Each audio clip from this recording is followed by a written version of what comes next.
দর্শক দেখানোর চেষ্টা করছি পুলিশ এবং চাকরিচ্যুত বিডিআর সদস্যরা মুখোমুখি অবস্থানে। দর্শক দেখানোর চেষ্টা করছি পুলিশ এবং বিডিআর সদস্যরা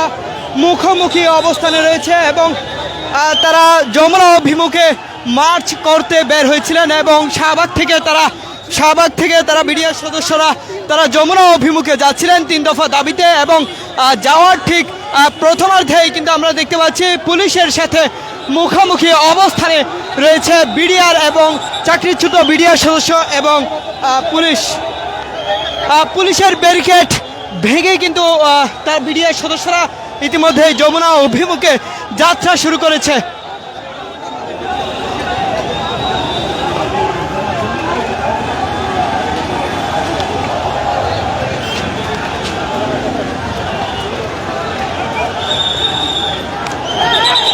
দর্শক আপনাদের সাথে সরাসরি যুক্ত হয়েছি সময়ের আলোর ফেসবুক লাইভে এবং দেখানোর চেষ্টা করছি পুলিশ বারবার বিডিআর সদস্যদের বাধা দিলেও কিন্তু বিডিআর সদস্যরা পুলিশের বাধা অতিক্রম করে ইতিমধ্যেই কিন্তু যমুনা অভিমুখে যাত্রা শুরু করেছে এবং সেই 22 তারিখে ঘোষণা দেওয়ার পর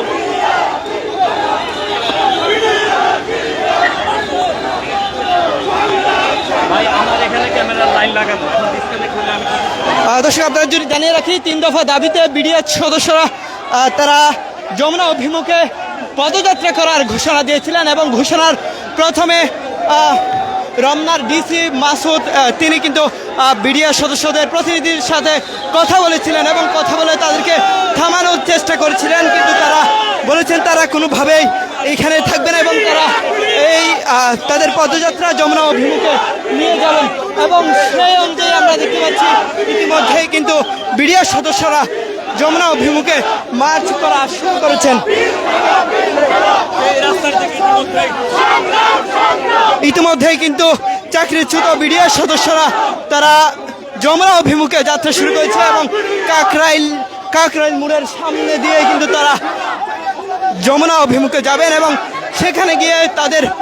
যে দাবিগুলো রয়েছে সেগুলো সম্পর্কে ডক্টর মোহাম্মদ ইউনূসের সাথে তারা বৈঠক করার সিদ্ধান্ত নিয়ে এই পদযাত্রাটি করছেন।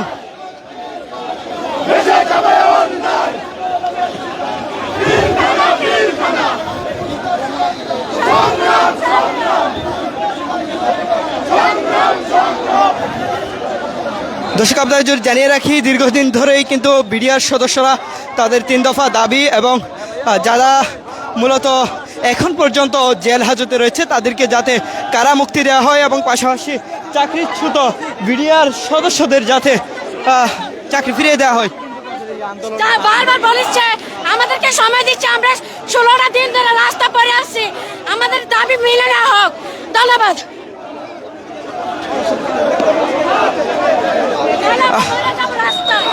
আজকে আমরা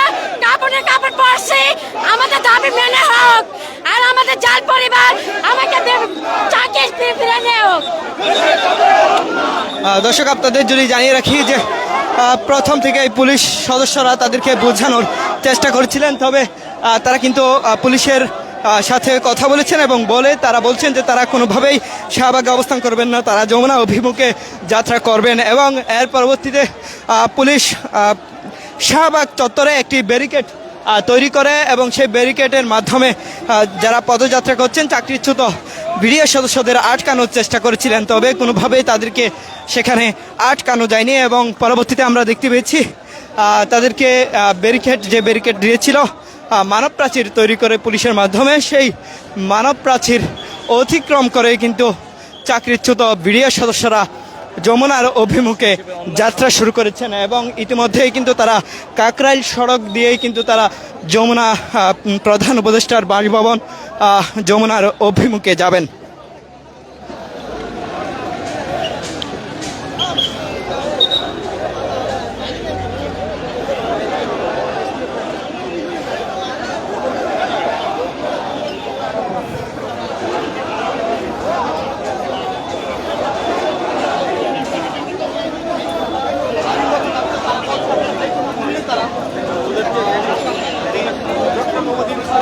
যমুনা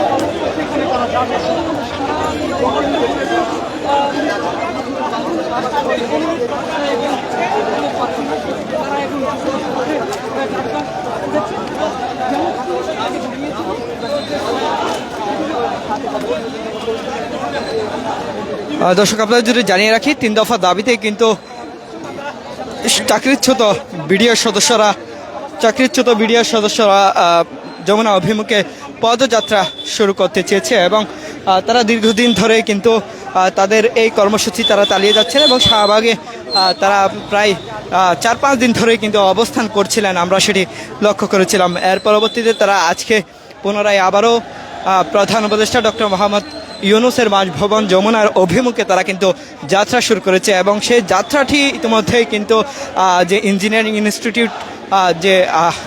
সেই সড়কটি ইতিমধ্যে পার হয়েছে এবং তারা কাকরাইল অভিমুখী হয়ে কিন্তু তারা প্রধান উপদেষ্টা ডক্টর মোহাম্মদ ইউনূসের বাসভবনের দিকে যাচ্ছেন এবং সেখানে গিয়ে তাদের যে 3 দফা দাবি সেটি উপস্থাপন করবেন এবং সুশৃঙ্খলভাবে তারা সেই তাদের দাবিগুলো উপস্থাপন করার আশাবাদ তারা রেখেছেন। তবে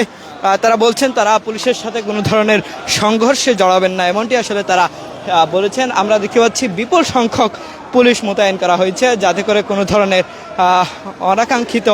কোনো পরিস্থিতি তৈরি না হয়।